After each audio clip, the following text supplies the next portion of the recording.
Amigos, bienvenidos a Radio Uruguay, bienvenidos a La Máquina de Pensar. ¿Cómo están? ¿Cómo lo han pasado? Estamos aquí con esta humedad en la ciudad de Montevideo, en la ciudad vieja, muy cerquita de donde nació el amigo Isidoro Ducás, el conde de Lotremont, y estamos escuchando al comienzo un fragmento de los cantos de Maldoror, digámoslos en uruguayo. Los cantos de Maldoror es la obra cumbre de este hombre Isidoro Ducás, que es un nombre enigmático, sí los hay. Recuerdo, entre otras cosas, titulamos para esta semana Lotremont, el montevideano y el mar de horror. El mar de horror, el océano, es una de las presencias constantes en los cantos de Maldoror, y esa palabra, ese nombre, ese protagonista, Maldoror, ¿qué significa? Hay algunos que dijeron que surrealistas, ¿no?, que significaba mal de aurora, pero yo me acuerdo de haber ido a una clase con la profesora Alicia Bloch en Ciencias de la Comunicación, donde la profesora Alicia Bloch opinaba diferente y de alguna forma nos lo hizo ver, y bueno, surgió de ahí de la clase que alguien dijo, ¿no será el mar de horror? Puede ser. Bienvenida a La Máquina de Pensar, profesora Alicia Bloch. ¿Cómo estás, Pablo? Bien, bien, ¿cómo estás? Bien, no me acordaba esa anécdota que tú estabas Sí, estuvimos conversando, me acuerdo en aquella clase, y alguien dijo, y no puede ser mar de, y en francés, ¿no? Claro, sí. No, en ese caso se separa más bien desde el español, ¿no? Mar de horror como una paronomasia de Maldoror. Hay tantas posibilidades, en fin, son nombres inventados, y cuando se inventan, se abren muchas posibilidades al significado. Tú sabes que los nombres propios no tienen significado, es una de las particularidades lingüísticas de los nombres propios, pero en poesía, en literatura, cuando se inventan los seudónimos, los nombres propios empiezan a significar, y es el caso de Maldoror como, bueno, el autor de los cantos, o de Lotremont como el autor de los cantos de Maldoror. Claro. Hay varios estratos allí, ¿no?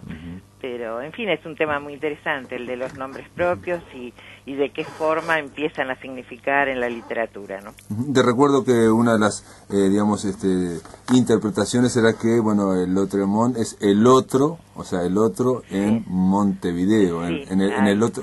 Y a otra gente plantea que no, que es el otro monte por una contraste con el conde de Montecristo. Ese es otro planteo, ¿no? O sea que era una novela muy famosa en ese momento, entonces el conde de Montecristo, bueno, digamos, el autor de Maldoror, de los cantos de Maldoror, sería el conde del otro monte.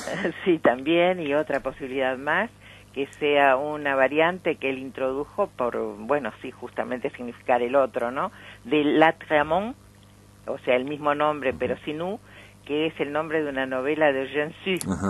Entonces, muy conocida también en aquellos años. Sí, parece que era muy conocida. Ahí está. Entonces, bueno, él aprovechó también. Puede ser, son todas conjeturas, ¿no? No tenemos ninguna certeza. El tema es que justamente al no tener certezas se empieza a imaginar. Claro, nos ayuda a nuestra imaginación, ¿no?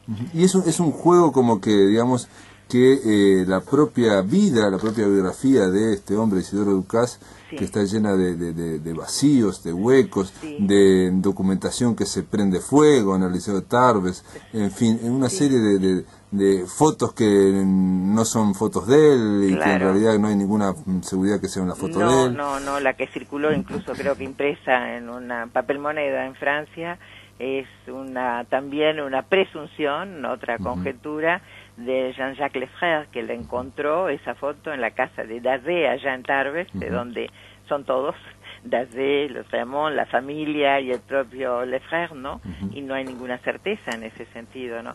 Pero son aspectos biográficos, ¿verdad? Que lo que, no sé si importan tanto. No, claro. Hay una edición bastante reciente de Jean-Luc Steinmetz, y que fue comentada por Philippe Solers en algún momento también, que, bueno, descarta toda esa, todo ese tejido que se urdió en torno a su biografía misteriosa. Tú mismo estabas hablando de enigmático, no sé si es más enigmático que otros autores. Se ha insistido demasiado, ¿no? En el aspecto enigmático. La obra está y como de tantos otros autores, eso es lo que cuenta. Sin duda, No sé sin si duda, las sin duda. profundizaciones biográficas contribuyen al análisis e interpretación de la obra y si es tan importante, ¿no? Por ejemplo, hay de Man Ray una composición muy hermosa que la titula El enigma de Lautréamont.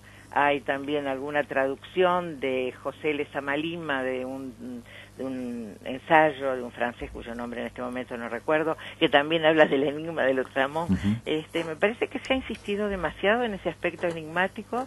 La obra es bastante elocuente.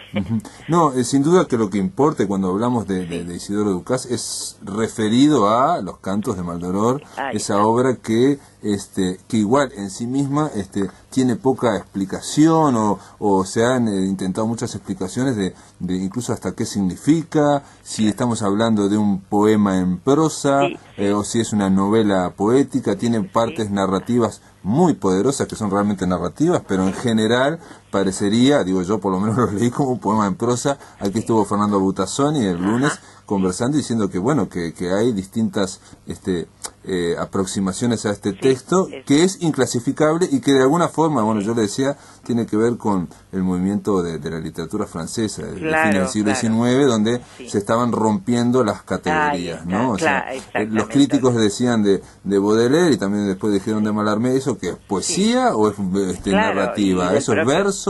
O del otro compatriota, de Jules Laforgue, ¿no? Laforgue, exactamente. Con todas las transgresiones que él introdujo, tanto en el verso como en la prosa.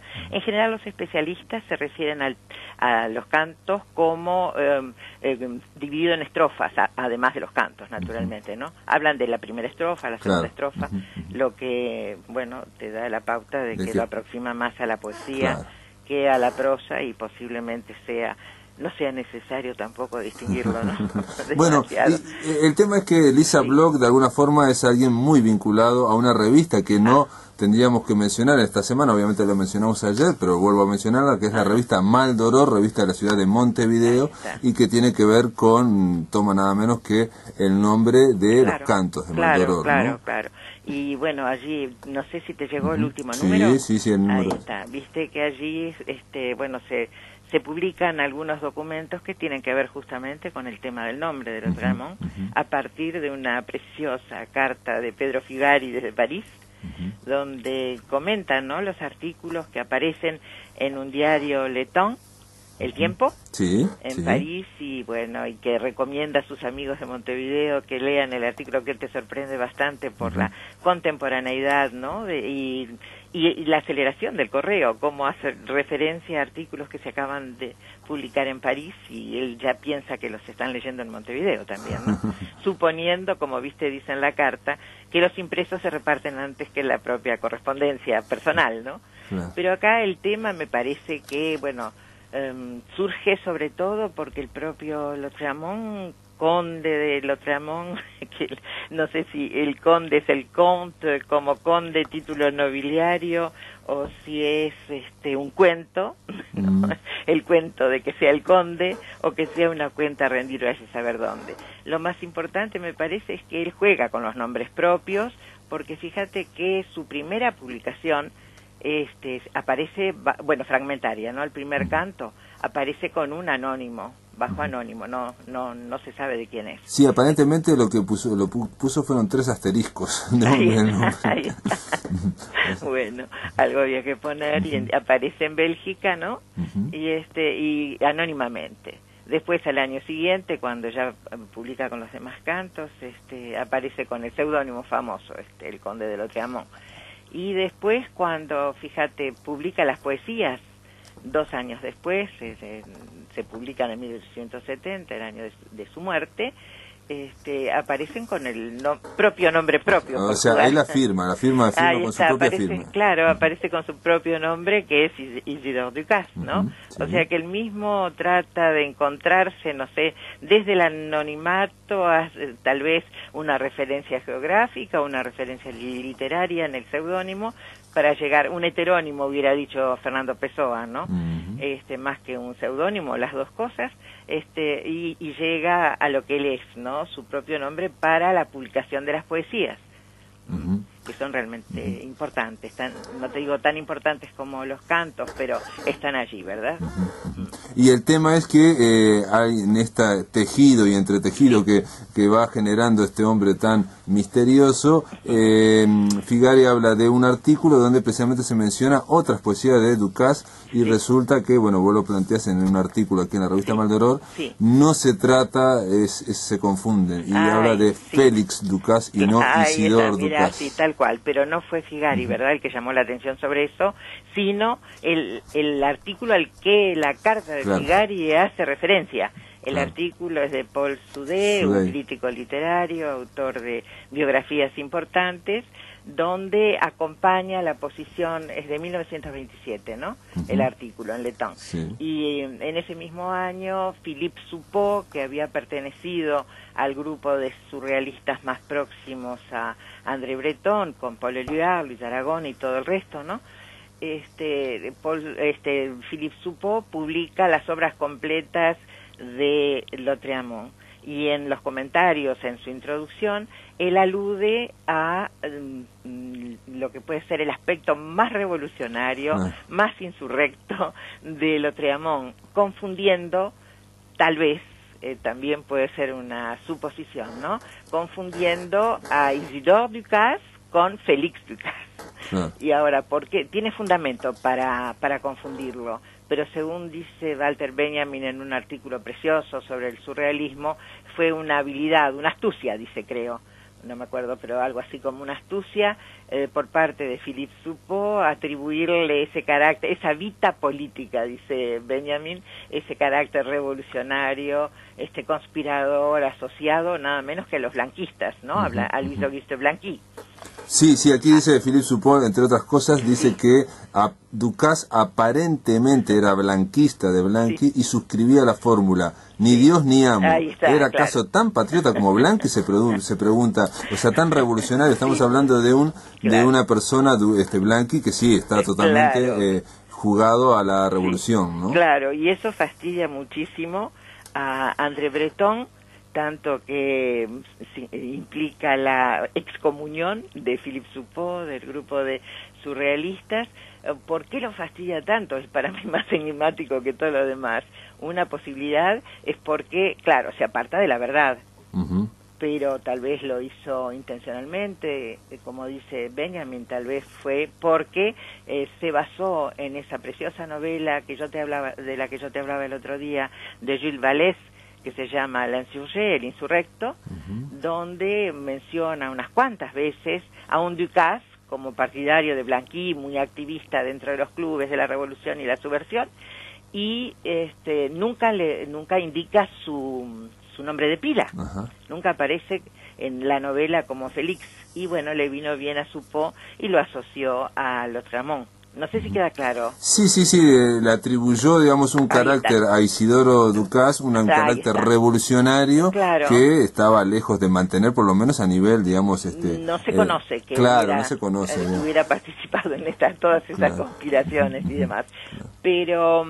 Pero además le fastidia... Es decir, disculpame que te interrumpa, Alicia, pero que no es lo mismo una rebeldía, una imprecación contra Dios y el orden burgués y contra la sexualidad existente desde el punto de vista de un autor rebelde a un autor que está vinculado a un movimiento revolucionario. Es distinto, las dos rebeliones son distintas. Claro, es una vita literaria, diríamos nosotros, en todo caso, lo que más importa, y las transgresiones, subversiones se cumplen en ese campo, ¿no? No necesariamente es eso lo que dicen ellos, ¿no? Digo ellos porque ¿cómo es que Lautréamont por y contra todos, algo así se llama el artículo de Breton, está firmado también por Luis Aragón y por Paul Éluard.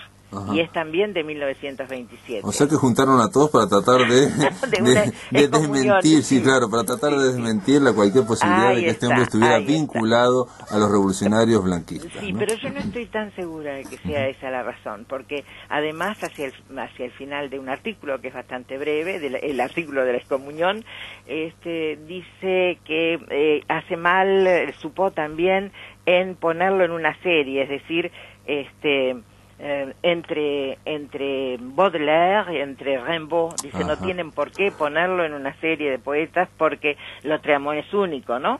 Y entonces le molesta también, ¿no? Impresionante el fervor que generó Lautréamont en los surrealistas franceses, al extremo de que no querían relacionarlo con ningún otro escritor de la literatura francesa. Claro, pero yo tengo otra, bueno, no sé, no es ni siquiera una hipótesis porque es muy vago, ¿no? El tema es el siguiente. En esos años Breton todavía pertenecía activamente al Partido Comunista. Claro. Y la publicación que aparece allí sobre Suppot en Le Temps pertenece a un diario que después se transformó en Le Monde, ¿no? En 1944 se transforma en Le Monde, pero que en aquellos años tenía, no sé si leíste el otro artículo que publicamos nosotros y al que se refiere Figari, que publicamos en Maldoror, existe la pregunta, ¿no? ¿Existe una poesía proletaria? Y viste todo lo que dice sobre la invención de Lenin de la poesía proletaria y la invención de la checa, las pone, ¿no? Lo pone a la par, ¿no?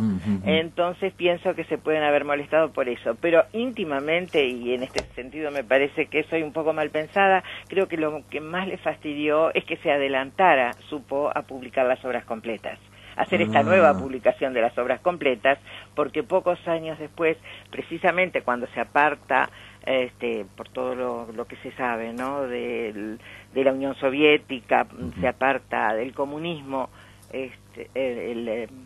Breton, él hace su propia publicación, preciosa publicación, con ilustraciones de los surrealistas. Y bueno, entonces, quiero decirte, me parece que cuando hay muchas causas, bueno, debe haber otra todavía.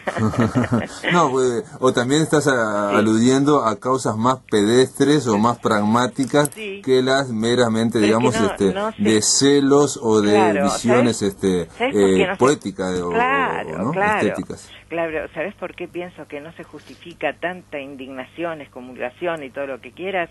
Porque Robert Desnos, que formaba parte también del grupo surrealista, había hecho una manifestación similar, tanto que Suppot argumenta que él se basa en lo que había investigado Robert Desnos a propósito de la participación de Ducasse, en el Club Blanqui, ¿no? O sea que digo, lo que saco en conclusión de todo este pequeño fragmento, digamos, de la historia de los cantos de Maldoror, porque tiene que ver con los cantos de Maldoror, es la pasión que genera un texto en torno al texto, ¿no? Lo cual es impresionante, ¿no? Sí, por parte de los surrealistas realmente había una pasión, te diría casi un partidarismo fanático por Lautréamont, que les hacía descartar o por lo menos subestimar la importancia de otros poetas, entre ellos Laforgue, ¿no? Entre ellos Laforgue, y aparte no ponerlo, digamos, en ese continuo que debe haber sido Baudelaire, Lautréamont, Rimbaud, Mallarmé, que es todo un continuo y que tiene que ver con un momento de la cultura francesa y la cultura europea. Pero de todas formas me parece un poco, Lisa, para culminar esta conversación, lo que muestra este texto, Los Cantos de Maldoror, es que se generan muchas fuerzas en torno a él, ¿no? Sí, sin duda, sí. Despierta curiosidad, bueno, todo eso que tiene que ver con sus misterios, que ya te digo, no me parece que sean tantos o que sean mayores que los que despierta cualquier otra biografía de un autor, ¿no? De un autor del siglo XIX, y ni hablar de los autores anteriores, de cuyas biografías no sabemos tanto más, ¿no? Sí, sin duda también tiene que ver el texto propiamente, ¿no? Los Cantos de Maldoror también tiene ese enigma dentro suyo y que es eso lo que más interesa. Exacto, y es esa violencia que tienen los Cantos de Maldoror y que en estos tiempos podrían ser tan políticamente incorrecta, ¿no? O sea, leer los Cantos de Maldoror ahora es algo que te mueve. Yo creo que te sigue moviendo, pero bueno. Claro, porque está muy bien escrito. Mira qué descubrimiento. No solo muy bien escrito, sino para lo que es la literatura del siglo XIX y XX. Yo lo que repito, y bueno, conversamos ayer con Fernando Lustó, es que es accesible para cualquiera. Cualquiera puede empezar a leer los Cantos de Maldoror y lo va a comprender porque él es muy claro, muy visual en lo que está describiendo, ¿no? Otra cosa es que se logre comprender el sentido último, ¿no? Pero eso es lo que genera toda buena poesía. Claro. claro, así ese sentido último más vale que no aparezcan. Claro, claro. Bueno, sería agotarlo. Lisa Bloch, gracias por estar aquí en La Máquina de Pensar. Para nosotros es un honor tenerte en esta semana dedicada a Lautréamont. Muchísimas gracias. Un abrazo, Pablo. Un abrazo. Chao. En el aire de Radio Uruguay, La Máquina de Pensar.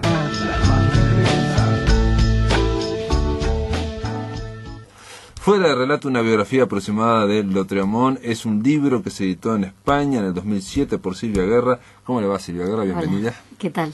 Bienvenida a La Máquina de Pensar. Silvia Guerra ya estuvo aquí hace poco por la semana dedicada a Nancy Basselo, es alguien vinculada a la Fundación Nancy Basselo, y bueno, yo siempre cada vez que nos vemos te converso y te digo que qué lindo estaría que este libro fuera de relato, fuera reeditado acá en Uruguay, ¿no? Sí, sería bárbaro, a mí también me gustaría. Estaría bueno, porque es una biografía aproximada de Lautréamont. Bueno, ahora apareció la de Ruperto Long, pero ¿qué quisiste escribir? ¿Cómo fue el enfoque tuyo de este libro que desgraciadamente no se consigue por ahora en Uruguay, que está editado en España? ¿Qué quisiste hacer? Bueno, yo tiene varias partes mi trabajo con esto. A mí primero que nada me convocó, digamos, a una escritura, la de Lautréamont, una escritura con algo de espectral. Uh-huh. Yo sí, yo diría que más que algo espectral, bastante, bueno, en algún espectral, momento. pero con algo que se sale de la página, que se sale de la página y que de alguna manera te conmociona vivamente hacia algo que tiene que ver con eso, con lo espectral y en algún punto con el mal.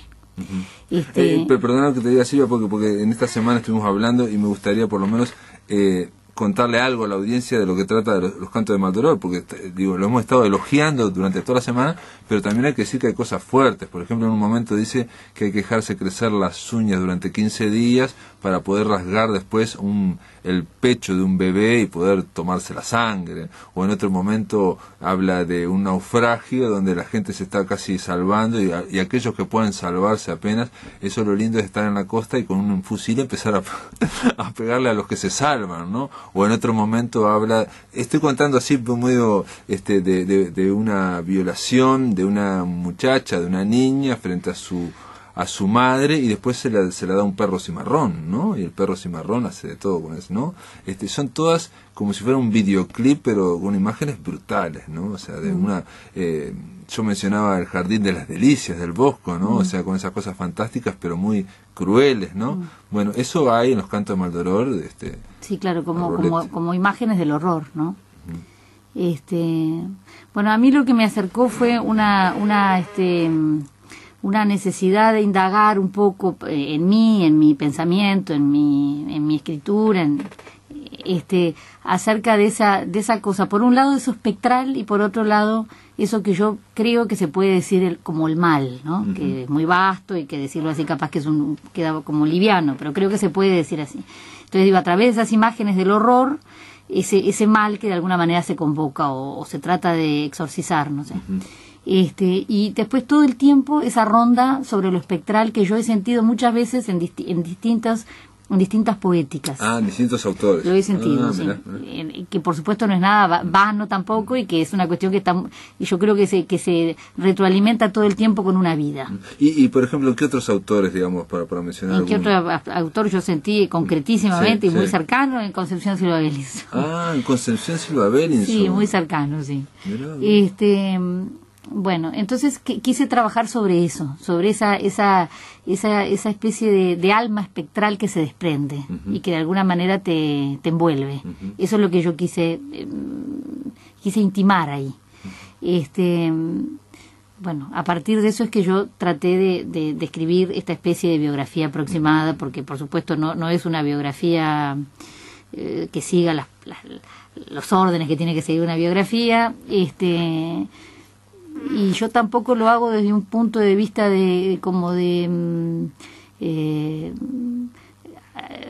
académica sobre eso. Sí, vos yo lo hago más, una intuición poética. Yo lo trato de hacer desde un lugar de escritura y desde un acercamiento de escritura. Eso no quiere decir que yo no haya estudiado Obviamente, si te interesa y te conmovió, agarrás y le dices a la gente que escribió sobre el bueno, sí, también fui a buscar la casa en la que se murió, el lugar, traté de ubicar el lugar donde nació, de buscar en la ciudad de Montevideo todo lo que pude, de buscar también después en París todo lo que pude encontrar de él, todo esa aura que yo creo que a veces puede quedar de algo, sí. Que me parece que en esta época, en esta sociedad y en esta cultura, el aura casi ha muerto. Uh-huh. Ahora escuchaba yo a Lisa Bloch que hablaba de Benjamin, Benjamin que habla tanto del aura, sí, claro. Ese aura, ¿no? Uh-huh. Recibir eso, ¿no? Uh-huh. Me parece que es un autor, Lautréamont, casi fabuloso hablando del aura y de las auras que desprenden las cosas. Entonces, eso fue lo que yo traté como de inmiscuirme y como de quedar inmersa dentro de eso. Uh-huh. ¿Sabes que, digamos, esa sensación, digamos, del mal o esa aura del mal que puedes haber percibido vos, hay mucha gente que la ha percibido? A mí me sorprendió saber que Rubén Darío, nada menos que Rubén Darío, escribió, sí, claro, de que Lautréamont, que para él había sido sometido por el Bajísimo, o sea, como que tuvo vínculo con Satán. O después me enteré también, hablando con Fernando Lustonó ayer, de que Pillon Rivière, el hombre argentino, el psicoanalista argentino, acumuló muchas cosas sobre Lautréamont, pero nunca quiso sacar un libro porque tenía miedo a la... Sí, Pillon Rivière decía que toda la gente que había trabajado sobre Lautréamont y alrededor de Lautréamont de alguna manera lo había convocado a la desgracia. Y que había tenido desgracia. Él dice que hay no sé cuántos suicidios, no sé cuántas asesinatos y no sé qué en lo que rodea a Lautréamont. Bueno, no sé.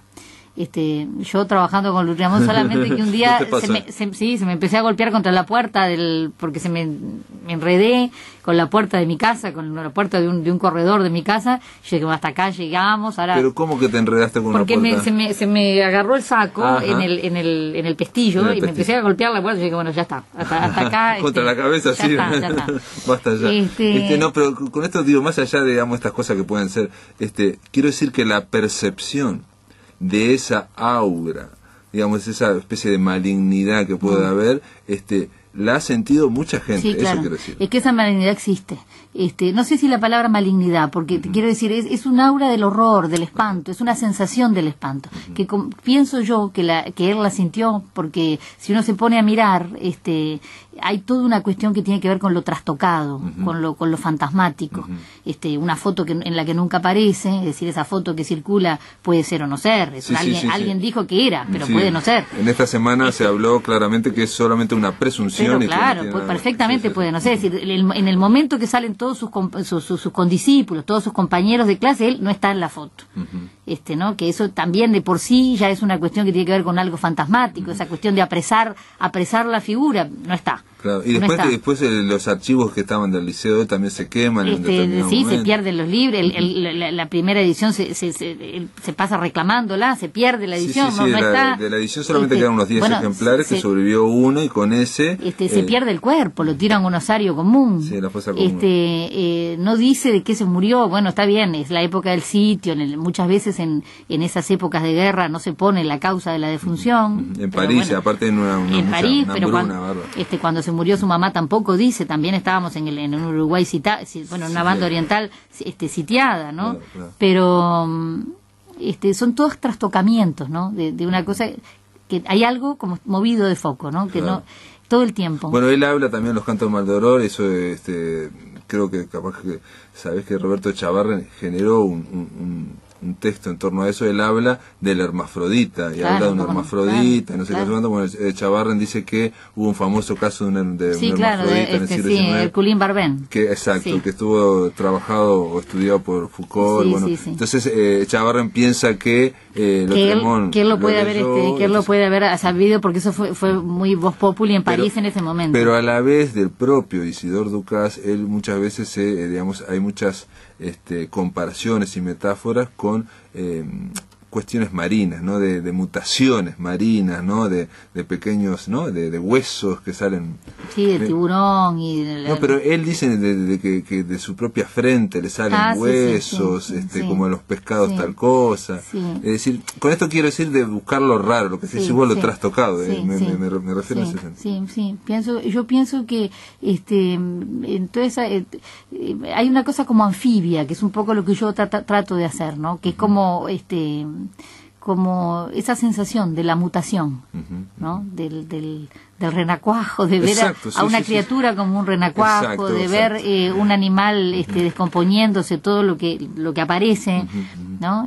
Bueno, esa sensación, yo pienso que tiene que ver con una sensación, con un ser en la tierra, no sé, pero digo, también me parece a mí que es como tratar de escribir sobre eso, sobre esa sensación como de de trastocamiento, que tiene que ver también, supongo yo, y pienso, con una cuestión lingüística, como un desacomodo lingüístico, porque ¿qué escuchó hablar? Debe haber escuchado hablar cuando era un niñito en francés, cuando era un bebé, cuando era un... No, y en español, ¿no? Francés, español. Y bueno, pero en francés en su casa. Sí, claro. Su mamá, su mamá hablaría en francés, porque aparte la mamá tampoco hacía tanto tiempo que había llegado al Uruguay. Bueno, dice que murió cuando tenía 2 años, ¿no? No tenía 2 años, claro, 1 año y medio. Bueno, ¿qué escuchó? Mientras que en el vientre de la madre, escuchó en francés. Después, ¿qué escuchó en su casa? Bueno, habrá escuchado en francés y habrá escuchado español, un español completamente atravesado del francés. O sea que es una lengua también trastocada. Aparentemente una interpretación es que los neologismos en francés, o la forma que él tiene de escribir, que es como si fuese un poco trastocada, esa originalidad podría darse porque él no sabía exactamente expresarse en francés. Claro, sabría, pero era una lengua atravesada, porque Montevideo estaba atravesada de muchas lenguas. Entonces, en ese momento, cuando él nació, el contingente francés en Montevideo era el mayoritario, como tal. Había muchos franceses en ese momento en Montevideo. Pero en la calle se oiría muchas cosas, se diría el español, el vasco, el italiano, ¿verdad? Claro. Entonces, en ese atravesamiento, evidentemente, lo marcó y lo constituyó. Eso quizás podría ser, digamos, sin ponernos chauvinistas, sería parte de lo que es la banda oriental, lo que es Montevideo, digamos. Claro. Nosotros estamos acá en el cono sur, y si algo tenemos es que estamos por un lado aparentemente en la periferia, pero estamos atravesados por muchísimas culturas, ¿no? O sea, no es imposible ser un francés puro y que él escribiera una y otra cosa que traté de hacer también era como de alguna manera reivindicar a Lutriamón como uruguayo, con esa infancia y a los primeros 14 años en el Uruguay, ¿no? Entonces es como la infancia, una cosa tan fundamental en la vida, la pasó acá. Después, bueno, va a estudiar, ¿no? A esos 2 colegios, a Tarbes y a Pop, pero bueno, ¿cómo es esa primera infancia? ¿Qué recuerdos tiene? Bueno, con una madre que se le murió bebé, ¿no? ¿Quién lo crió? ¿Quién le conversó? ¿Quién le habló cuando era un niño, ¿no? Y eso lo haces todo a través, digamos, de una cuestión de leer y de intuición poética, a través de, bueno, digamos, de lo que investigué todo lo que pude también, por supuesto. También traté de entender un poco cómo era el panorama en ese momento en Montevideo. No entendí mucho, ¿no? Es un momento complicado, pero según Fernando Lostonó, ayer hablamos, quizás es de unos momentos culminantes de Montevideo, ¿no? O sea, en cuanto a cosmopolita, digamos. Él llega a decir, ayer decía que quizás Montevideo nunca fue tan cosmopolita, integrando la había cultura muchísima francesa gente diversa, que como en ese momento. Después Emil Rodríguez Monegal y Leila Sansón hablan de ese atravesamiento de la lengua de Lutriamón, que creo que son los primeros que lo dicen, y que a mí me parece una cosa como muy muy fundamental. Es decir, Francia toma enseguida a Lutriamón como un autor de ellos, cuando en realidad ese atravesamiento da otro panorama, abre otro lugar. Es como que hay un despliegue para entender algo. Hay algo que se despliega, que tiene que ver con la creación, que tiene que ver con la lengua, que tiene que ver con un cierto pensamiento de la matriz de la lengua, ¿no? Entonces a mí me parece, y es ese pliegue en la matriz de la lengua. Y ahí también me parece que en ese pliegue de la matriz de la lengua hay una matriz escritural, hay un pensamiento de la escritura, hay un pensamiento de la lengua, hay un pensamiento del lenguaje con el que se crea algo, ¿no? Con el que se abre para algo. Y efectivamente se abrió para algo, ¿no? se abrió para los cantos de Maldoror. Después de la pausa continuamos aquí hablando con Silvia Guerra y todo lo que hay mucha tela para cortar en torno a este hombre, Lautrémont. En el aire de Radio Uruguay, La Máquina de Pensar.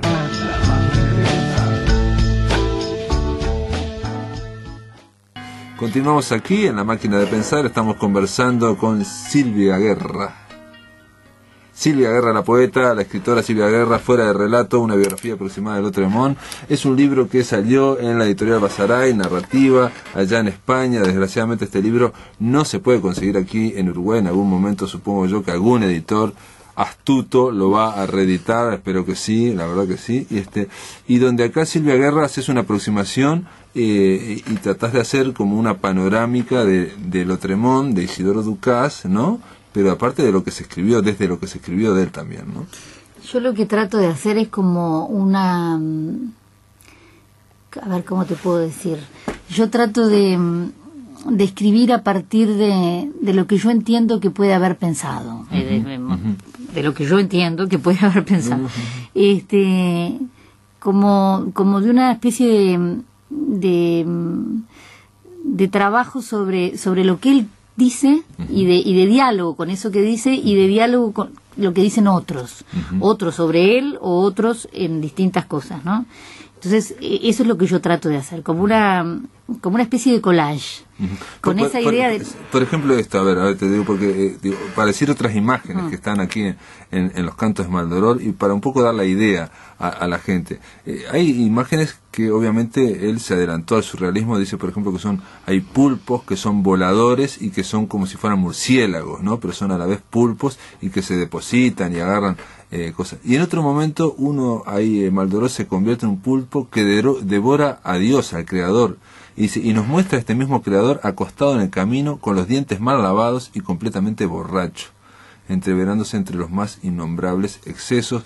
Este Creador que antes lo muestra, este Dios, digamos, a Dios, lo muestra comiendo hombres, o sea, masticando una cabeza, comiéndose las patitas, después el tronco de humanos que no le hicieron nada, pero que él como si fuera, a mí me hizo acordar también a Goya, ¿viste? El cuadro del Cronos devorando a sus hijos, sí. ¿No? Con esa locura, sí. Bueno. Pero este hombre, este creador, este Dios va caminando y se va comiendo así a gente.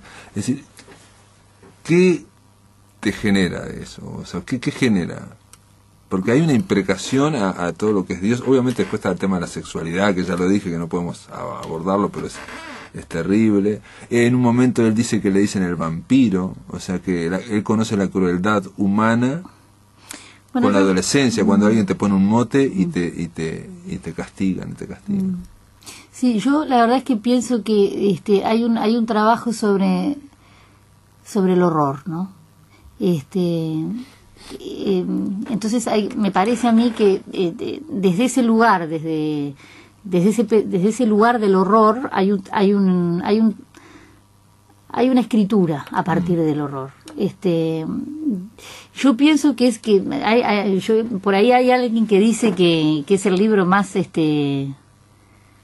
tremendo, ¿no? Y yo creo que es probable porque tiene algo como infinito. En los cantos Maldoror. En los cantos de Maldoror. Ajá. Tiene algo como que nunca se termina. Entonces eso que no se termina y queda como en suspenso o queda abierto hacia más, es lo que lo hace tan tremendo.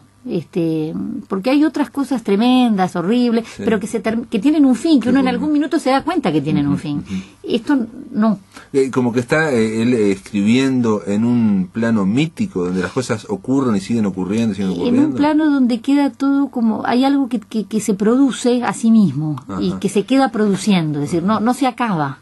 Eso es lo que yo creo que también es un gran hallazgo. Es decir, yo creo que hay 2 o 3 grandes hallazgos, me parece a mí. Uno es eso que tiene que ver con lograr eso espectral que de alguna manera se desprende todo el tiempo. Otra cosa es que tiene íntima relación con lo espectral, que es como esa producir constante, que es como una producción constante. Es un torrente que está fluyendo constantemente. Que no se termina, que no se acaba, que no tiene un fin, que no tiene un fondo, que no hay una pared donde se termine. Eso me parece que es un hallazgo brutal. Y como que él, digamos, no sé si no queda mal decir preanunció, prefiguró, pero el horror del siglo XX. Sí, o del XXI. Porque un detalle que decíamos fuera del micrófono es que no solamente es una cuestión de escritura, sino que la escritura refleja una vivencia de una persona muy sensible, obviamente, un artista, ¿no?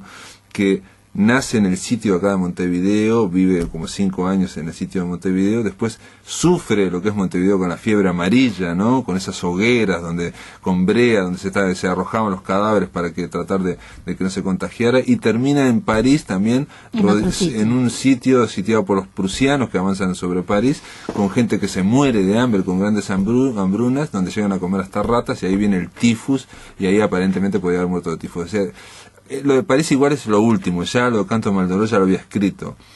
Me refiero con todo esto que interpreto tus palabras es que no solamente refleja ese horror, sino que lo produce lo logra escribir y prefigura, claro, lo que iba a ser en el y siglo lo logra XX. escribir de una manera difícil, ¿no? Hay algo produciéndose. Yo creo que en el centro de toda escritura hay un producirse, no acabado.